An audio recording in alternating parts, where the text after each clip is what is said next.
ಶ್ರೀದೇವಿ ಮೂರು ರಮ್ಮಂಗೆ ಉತ್ಸವದಲ್ಲಿ ಮೇಲೆ ಕೊಯ್ತಾರ ಮೂರು ರಮ್ಮಂಗೆ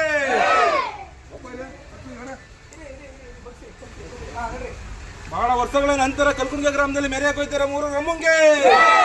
ಎಲ್ಲರಿಗೂ ದರ್ಶನ ಕೊಡಕ್ ಹೋಯ್ತಾರ ಮೂರು ರಮ್ಮಂಗೆ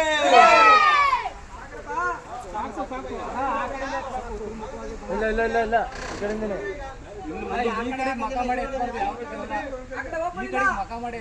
ಯಾಕಡೆ ಹಂಗೆ ಮಕ್ಕ ಮಾಡಿದ್ರೆ ಹಿಂಗೆ ಕ್ರಾಸ್ ಆಗಿ ಹಿಂಗೆ ಈಗ ಹೆಂಗೈತೆ ಹಿಂಗೆ ಇರಲಿ ಹೋಗಿ ಮೂರು ರೌಂಡ್